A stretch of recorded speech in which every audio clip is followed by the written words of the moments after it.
I've spent years and years in the broadcast trade, radio and TV studios, written about presentation and so on for radio and TV shows as well, presented podcasts, trained with the BBC, trained BBC presenters around the UK, and also trained with the prestigious Central School of Speech and Drama. And that's why I decided to bring you this series of short daily podcasts, Get a Better Broadcast Podcast and Video Voice. We're talking about intonation. We're coming to an end of our theme on this before we move on to our next section about volume and projection. Now, you've got to be careful with intonation, of course, because if you lift the wrong words, then you could sound like a bad robot, and thus not conversational or natural. If you lift the wrong words, it can actually change the meaning of a sentence and may even land you in trouble legally. And if you lift too many words, then the whole sentence or paragraph will be lifted and be akin to a constant shout rather than a well-modulated, meaning-rich presentation that for the listener is difficult to listen to and confusing to interpret. We've spoken about those kinds of themes over the last several weeks on the show.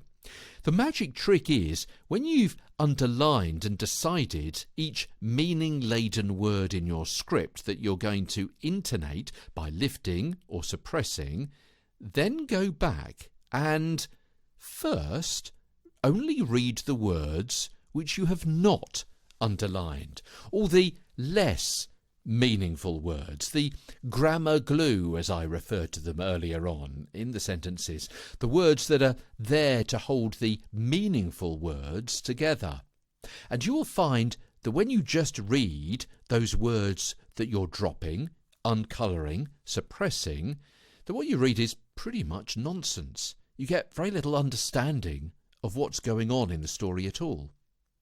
Then go back and only read the words that you've underlined, the meaningful words, the ones that you will lift both in conversational and also therefore in a script as well. Yeah, these are the words that you're colouring, you're lifting, you're giving a bit of extra weight to. These are the terms that usually help make the story the story. They are the skeleton words that give the story its structure.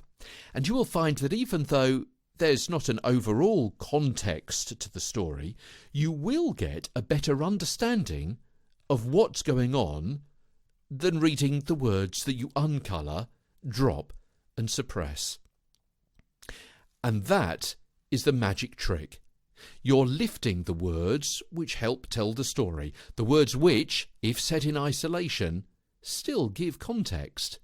You're dropping the words which, if only read in isolation, don't add anything to the story, hardly at all.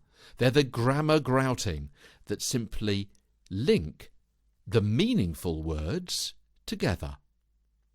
I'm Peter Stewart. Get a Better Broadcast Podcast and Video Voice continues tomorrow when I invite you to prick up your ears. From London, I'm Peter Stewart.